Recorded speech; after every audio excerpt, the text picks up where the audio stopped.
Good evening, everyone. I hope you can hear me okay. If there's any issues, you can let me know in the chat or the chat feature. Welcome. I imagine there might be one or two more people showing up, so I'll just kind of do a bit of a check-in before we get started. Okay, well, welcome to tonight's webinar on facing your fears.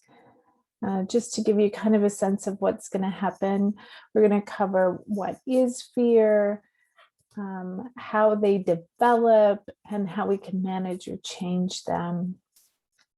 It's kind of a starting point for an ongoing conversation.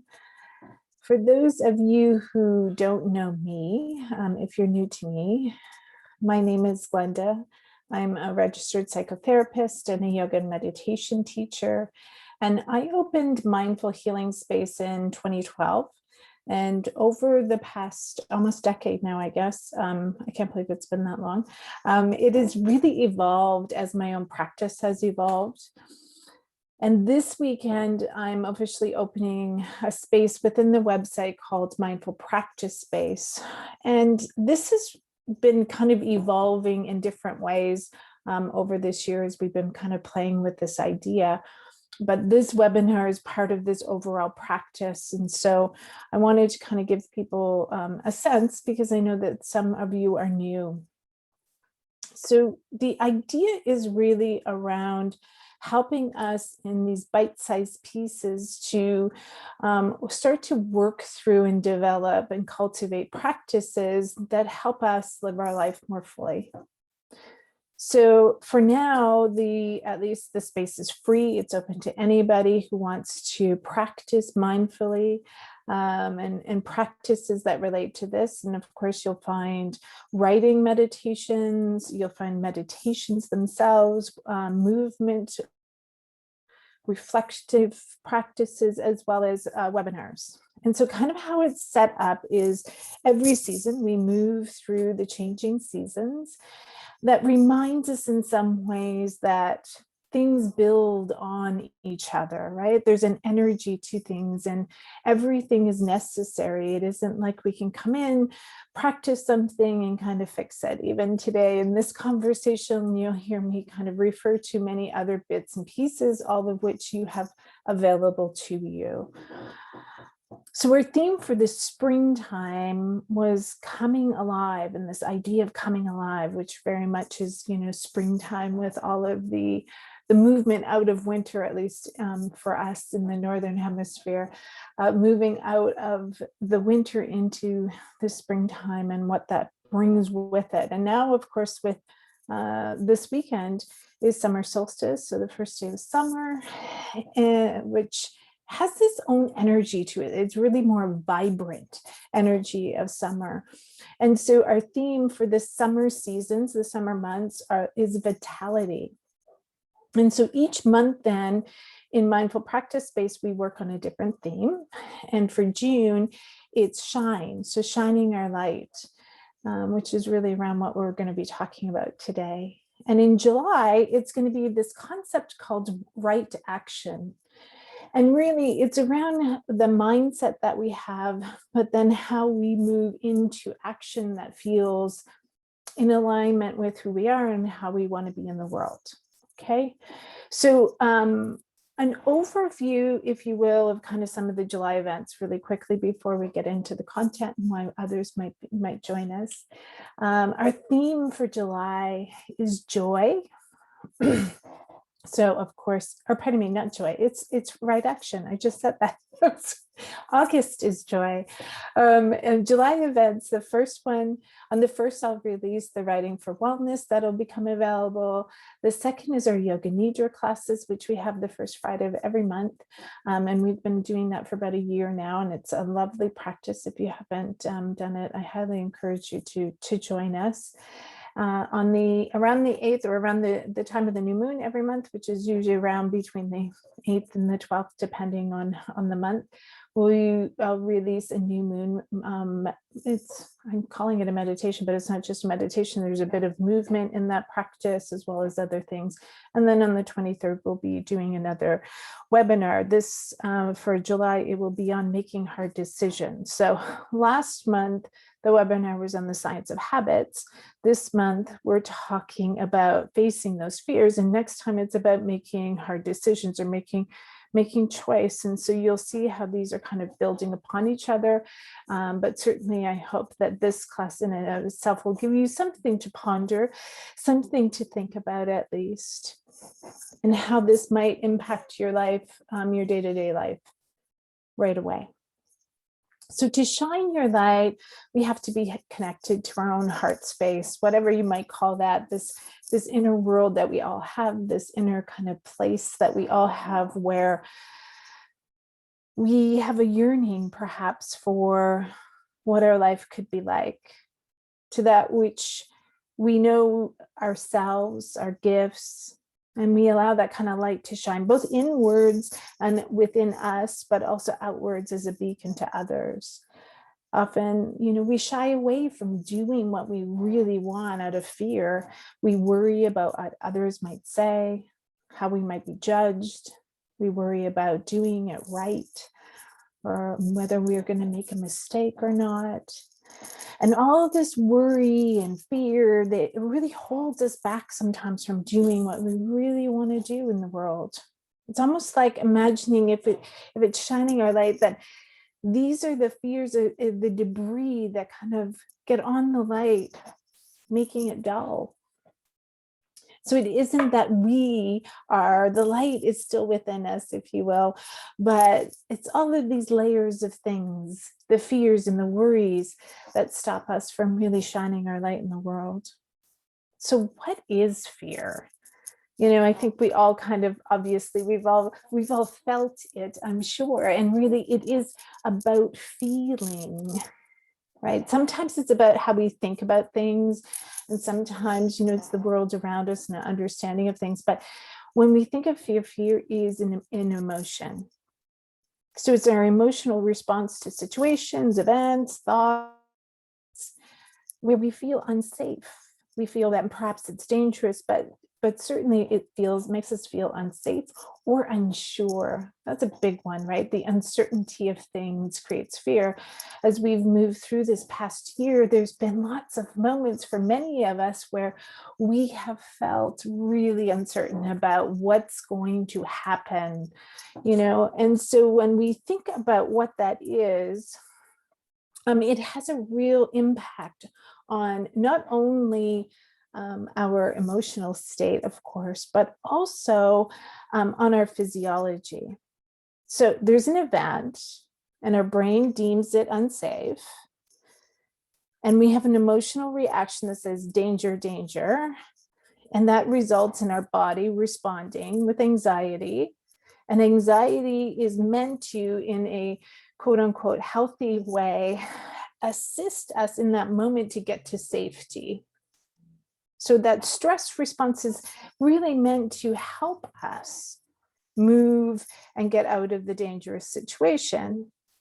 And what happens when we have an anxiety disorder is that we often sense danger everywhere or where there's none. And often the dangers are within our own thought patterns, the stories we tell ourselves that keep us in this stress response, that keep us feeling this sense of fear and unsafety or unsafe. And certainly this uncertainty that we feel, whether where we are now or as anxiety, we often are pulled at some point in the future. Am I going to be able to handle this? What's going to happen? The what ifs that are so common with anybody with anxiety. But it's even more so, right? Of course, phobias can develop, and so, which is really a learned response, that behavior activity is dangerous. And we'll talk a little bit about that in a minute. If you saw in my Instagram post, I talked about, kind of the fear of heights, or perhaps an animal, like sometimes people have these fears of snakes or things like this. And of course, it's not completely irrational. We should all have some sense of fear of really high places, or, animals or reptiles that can cause us harm. So it isn't necessarily that we shouldn't have fear, but can we discern the level of fear or danger that might exist? And so it's really often around our ability to discern or judge the level of fear that's present, the level of danger that's present. And sometimes that gets amplified. So we have this huge response for this small amount of danger that might be present. And if you're interested in learning more about kind of learned behavior and habits and how those neural pathways are built, the Science of Habits, which was last month's webinar, goes into that a lot more detail. So I wanted to give you kind of a story, if you will, about one of my fears, which I didn't really know I had until a little bit later in life. So I have two siblings, both older than me. And like many of the youngest children in families, I was often, happily, not happily, but jokingly tormented when I was younger. We lived in a house that when you went down the basement stairs, the stairs were open. And my brother used to hide under the stairs and would call me down to get something or tell me something. And as I walked down the stairs, he would grab my ankles, which was all fun at the time. Certainly not so much that I would fall or hurt myself, but enough to scare me as I was walking down the stairs. And to this day, I always am cautious at the first one or two steps that I take going downstairs.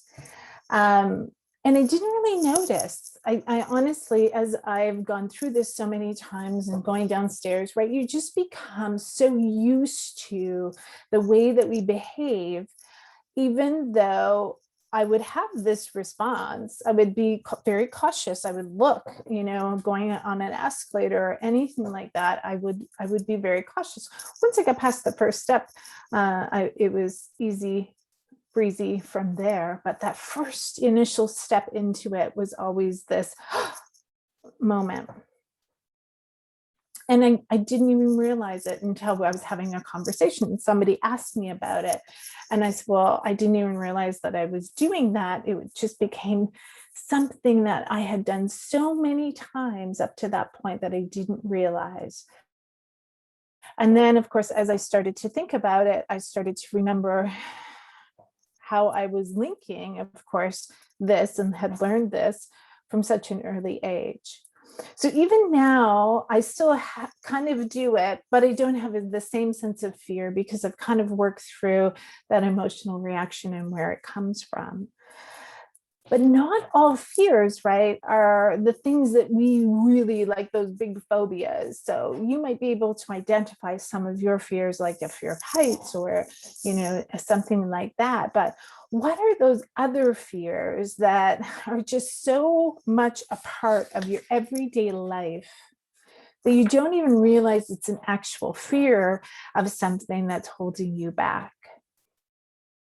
So I love this quote. Each of us must confront our own fears, must come face to face with them. How we handle our fears will determine where we go with the rest of our lives, to experience adventure or to be limited by the fear of it. So I had mentioned in one of my posts, I'll tell another story because I think it relates. I was after the death of my mother, I went on a trip. I needed to get away and kind of have some time to myself.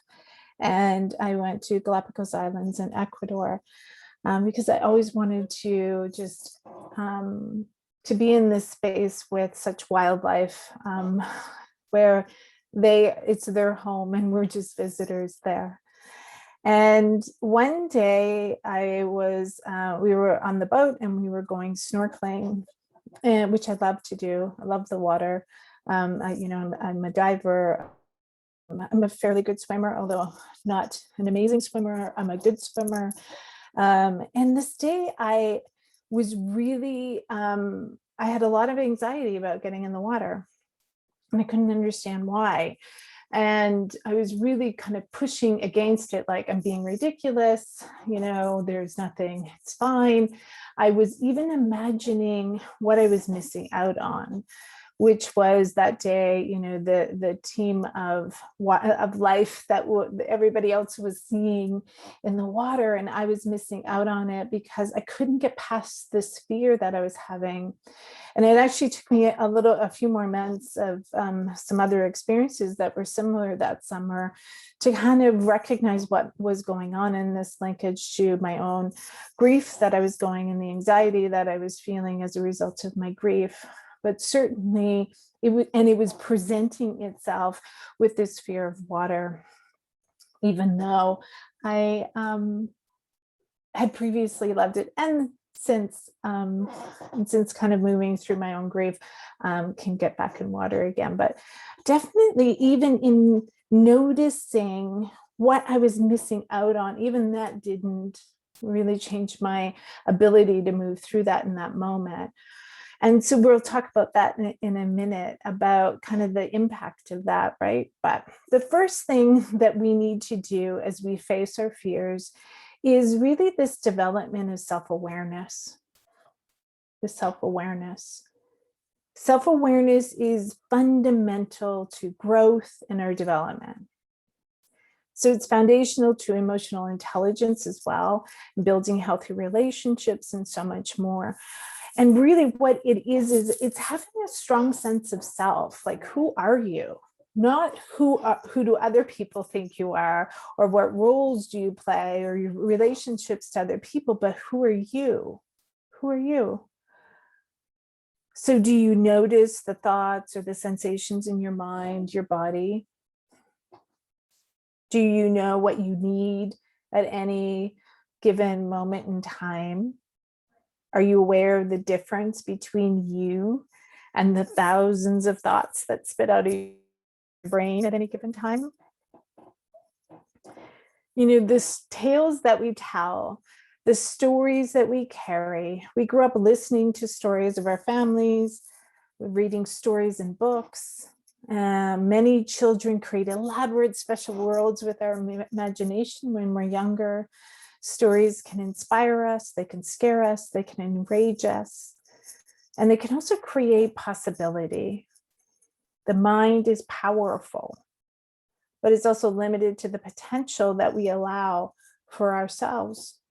So our mind can become our prison, or it can set us free in the choice is ours at any given moment. There is a saying, the heart is the master the mind should be serving, and yet too often the mind acts as master, resulting in spiraling thoughts, anxiety, and frustration. The mind is a wonderful servant, but a terrible master. Anybody with anxiety can relate to this one. So, what are thoughts? Thoughts are mental cognitions. They're our ideas, our opinions, our beliefs about ourselves and the world around us. It's output of the brain as it takes in all of the inputs that we have throughout the day, whether that's consciously or unconsciously through just absorbing, the news or the TV in the background, or conversations that might be happening around us. And then, of course, there's other ways that we get information, like through our body, and our body communicates through sensations and emotions. And so when we have all of this, right, we have the thoughts that are going on, we have our body sensation. That's anxiety. Often anxiety is communicated to us through the sensations of our body, like the butterflies in the stomach.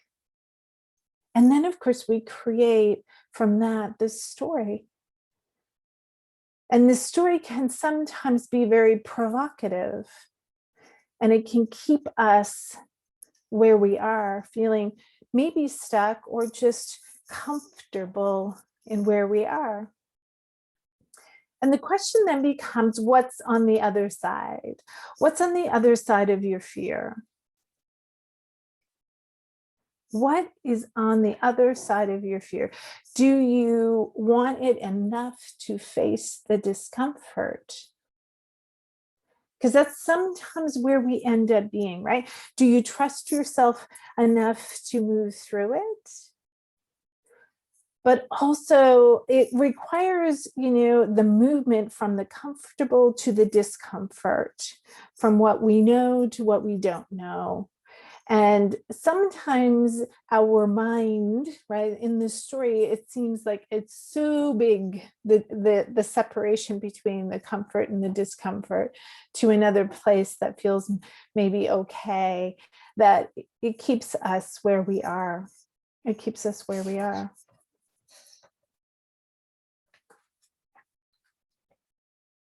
You gain strength, courage, and confidence by every experience in which you really stop to look fear in the face. You are able to say to yourself, I've lived through this horror. I can take along the next thing that comes along. I can take the next thing that comes along. You must do the thing you think you cannot do. Every time we have experience of moving through something that's really uncomfortable, it gives us evidence to support this or change the story in our own mind that we can actually do these things, that now we have this evidence, right? This piece of information, if you will, that can be added to the story to go, oh, actually, I can do this. I can. I love this image because I think anybody who's ever been in this place of feeling stuck, and I'm going to use that word, of feeling stuck, of feeling like they're resisting what is or what they want, it keeps us in this loop, this spiral loop. And it feels when we're there, it feels like we're stuck. And sometimes what we need to do is simply accept. Acceptance gives space to allow for something new, for this forward momentum. But even more so, it relates to when our ability to see the thought as kind of in that spiral and our ability to challenge it. Is this reasonable? Is it reasonable to be afraid of that? As I think back to the stairs, it's part of the conversation. It is not reasonable for me to be afraid of going down the stairs. I've gone down the stairs many, many times. I don't feel unsafe. And yet my body still responds as if, so many years later. And so then it's like, okay, how can we relearn it, retrain ourselves to not be afraid? And sometimes it's really important to challenge those thoughts that often are not true,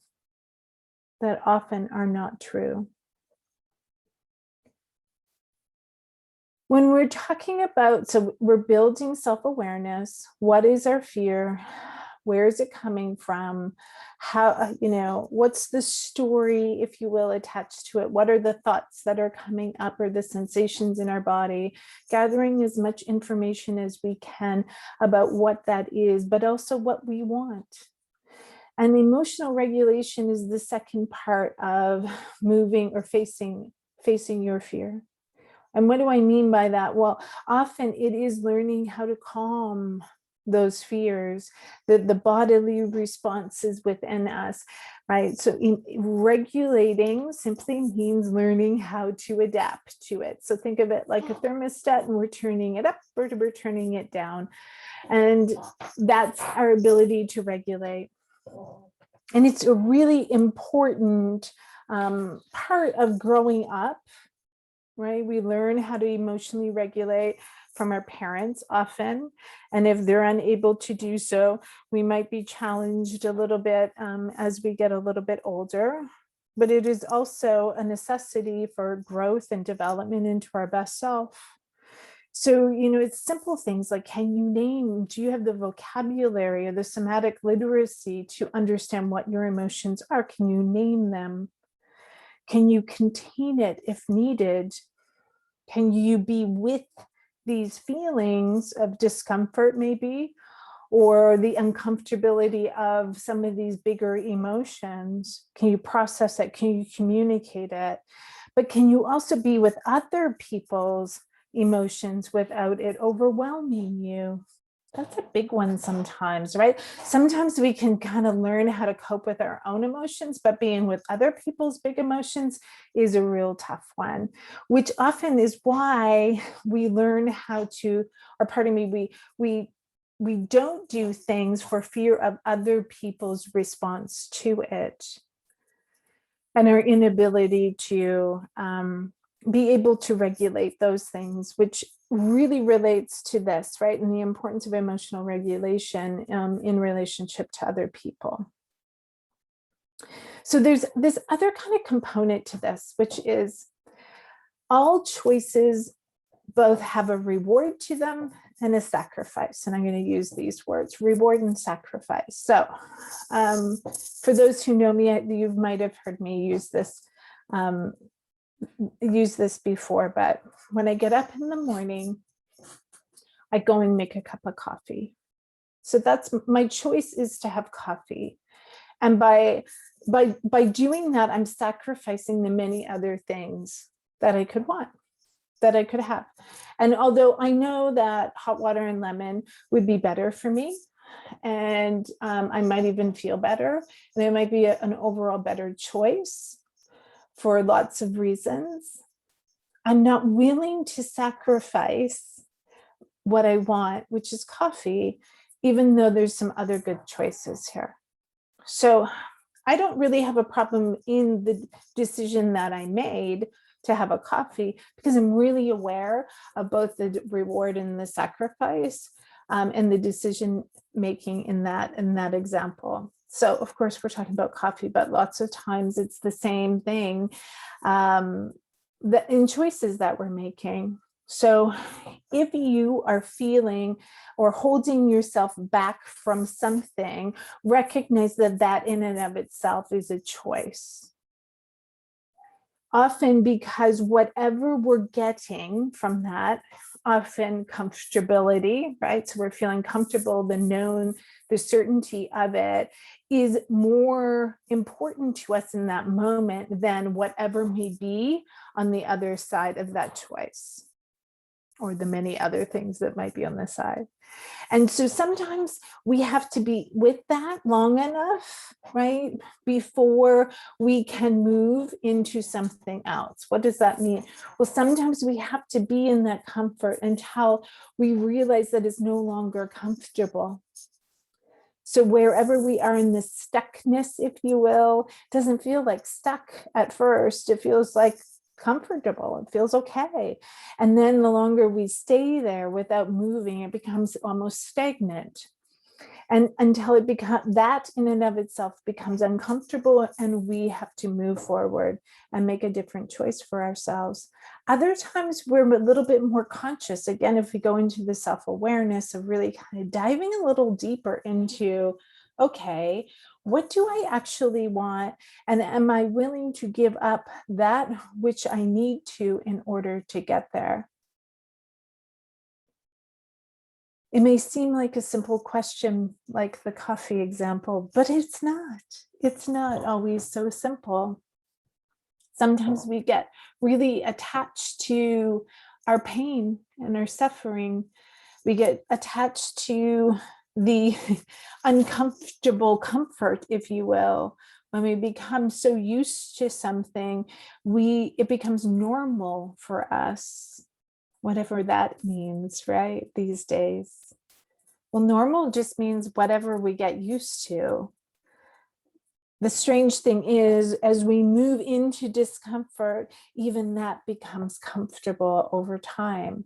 We just have to be able to push ourselves forward enough to get over that hump, if you will, of often just the movement. Its transitions are often the hardest. I've used this example many times, but when you're doing a balance, you're moving from one foot to the other and balancing on one foot.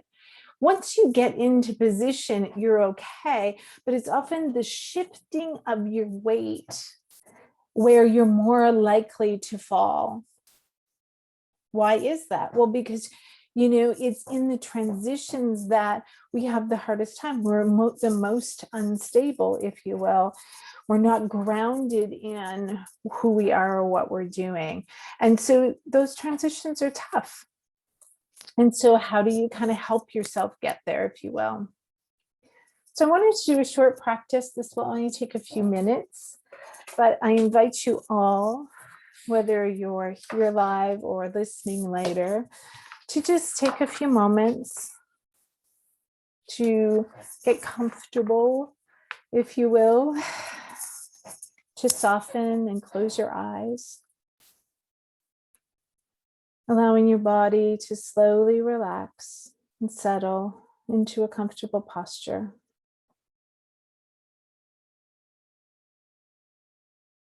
Come to a place of stillness and try to remain still throughout this practice. Take a deep breath, and as you exhale, let go of all your worries and distracting thoughts. Allow your mind to relax completely.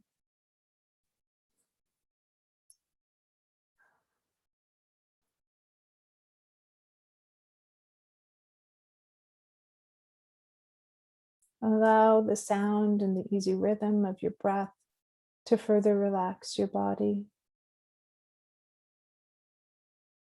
Allow each breath to flow through you like a rolling sea wave.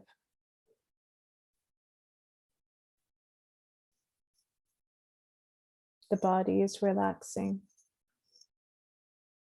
The body is relaxing. The body is relaxing.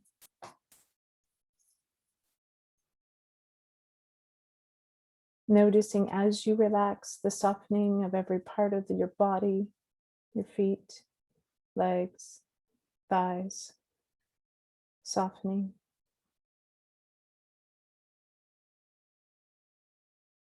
Your belly softening.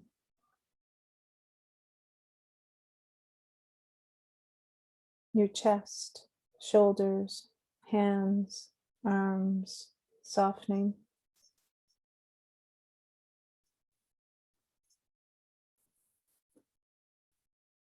Your face, scalp, right down to the base of your spine, softening.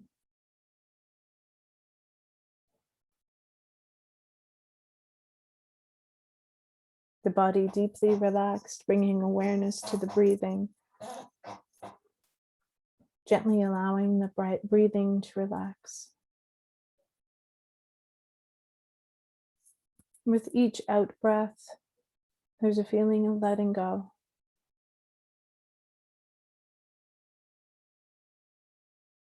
The breathing is relaxing.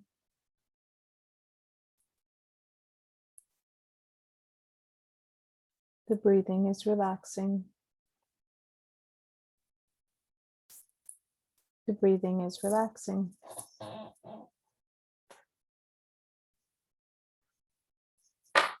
Continuing relaxed and aware. In the same way, notice how thoughts can slow down and become calmer, quieter. Observing that thoughts can become distant as the mind becomes more peaceful, more silent. The mind is relaxing. The mind is relaxing. The mind is relaxing.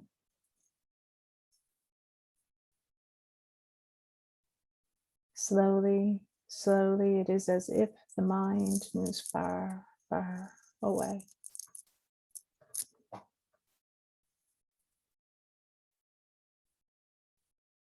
It's as if a river's flowing by from the bank, watching thoughts drift by, noticing the distance, you and the river, between you and the river. Noticing the distance between you and the mind. Simply watching.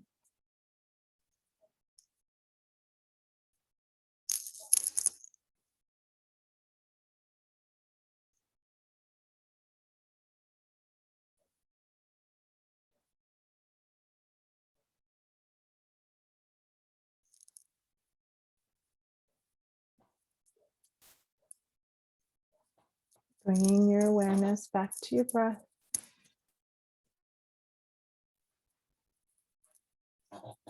And opening your eyes and returning. A simple practice to notice the before, the during, and the after. Noticing the racing thoughts that are present perhaps, or the peaceful state of mind that you might be able to get to in a moment or two of relaxation.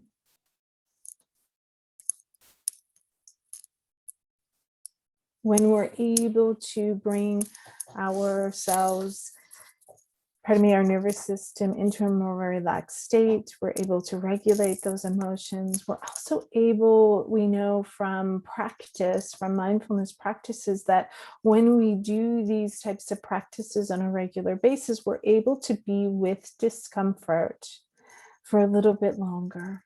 We're able to learn to sit with it, but also know that it will pass, like the waves of the ocean. They come up and then they crest and they fall. And when we're able to be with it, even our fears, we're able to know and to trust our own ability to move through these things, these challenging emotions or times, knowing that we will be okay.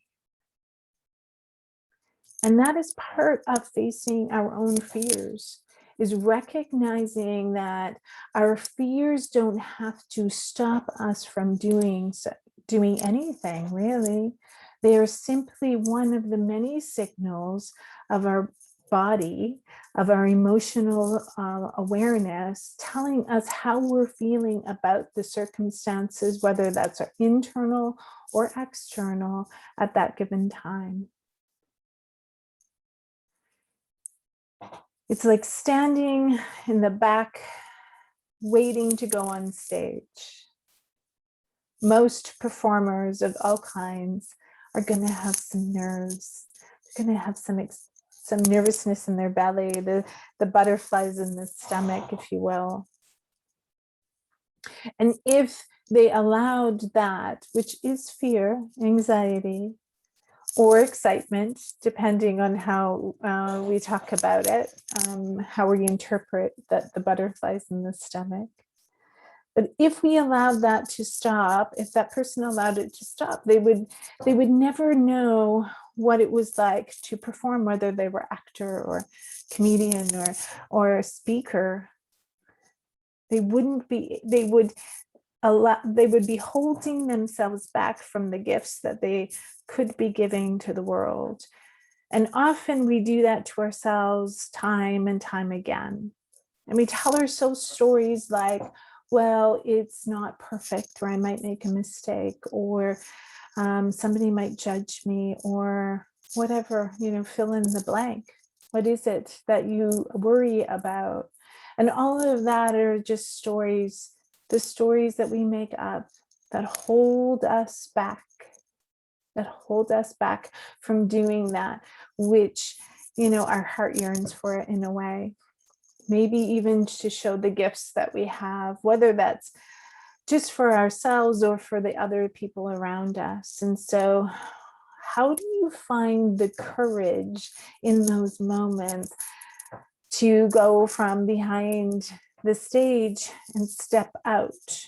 Because that's the biggest part of it, is that first step out, that transition.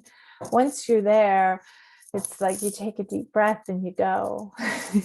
You move, you do it, you find a way.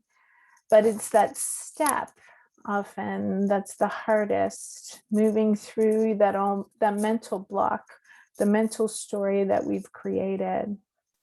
So the question becomes, what will it take for you to get there?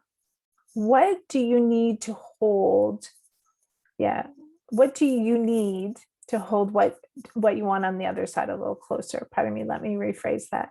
Sometimes what we need to do is hold on to the idea of what we're getting on the other side more than the story that we've created. So for instance, whatever the story is, we kind of sit in it, right? We spend a lot of time thinking about it, feeling it. And we don't spend as much time thinking about what it's going to be like on the other side. And if we spent a little more time focused on that, I think that would propel us forward a little bit. Maybe we need to dive a little deeper into what holds us back, but I think more often than not, it's about having the courage to dream those dreams forward and allow that to pull us a little bit from wherever we might be standing. Decisions not based on self-awareness and rooted in authenticity are fragile. And that's really what we're going to be talking about next month. I'm making those decisions of how to actually move from this into, okay, well, that's nice. I want to do something, but what do I do? How do I make a decision of what to do?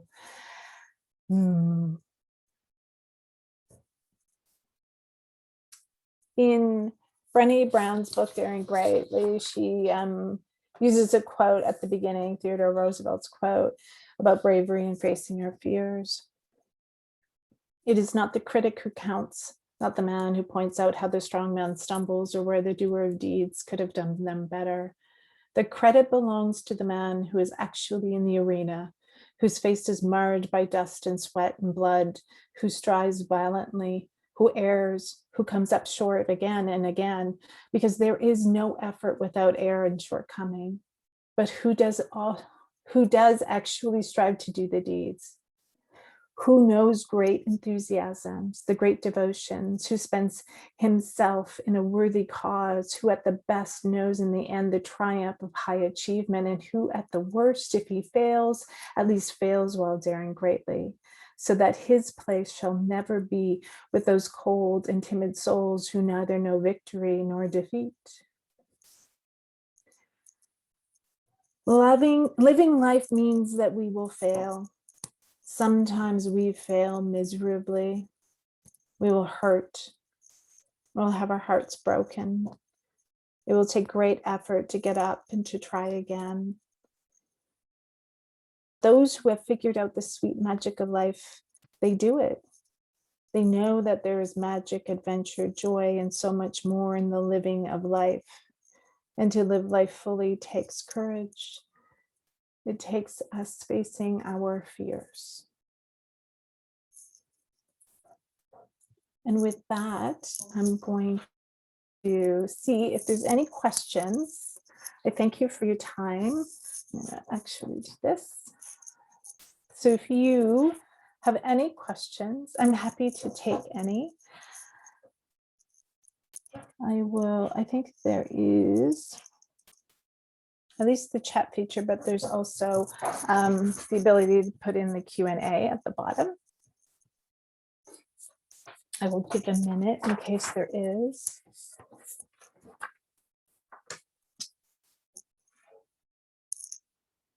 And maybe I'll just summarize. So at least there's lots of ways of looking at how to face our fears. And I think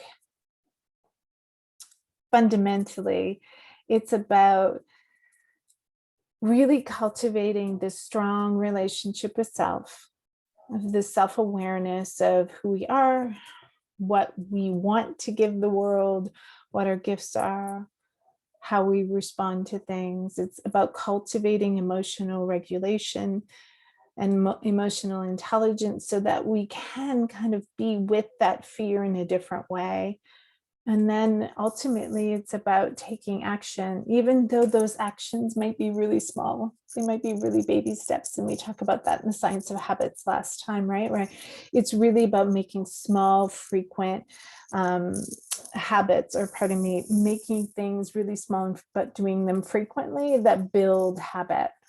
Right? So we have learned behaviors around the fears that we have. So how do we create something new? We do it really slowly, small steps. And the same thing applies. So if you know you have a fear of something, it's like, okay, unpack that. What is the fear about? What's the story attached to it? But more importantly, what's on the other side of it? What is it that you want? right? What's the sacrifice and reward, if you will, in those choices that you have in front of you? And then how do you make one small step towards that which you want on the other side, which can be really, as a starting point, at least holding that vision, holding the vision for what could possibly be, and let go a little bit by little bit of this story that keeps us stuck in where we are.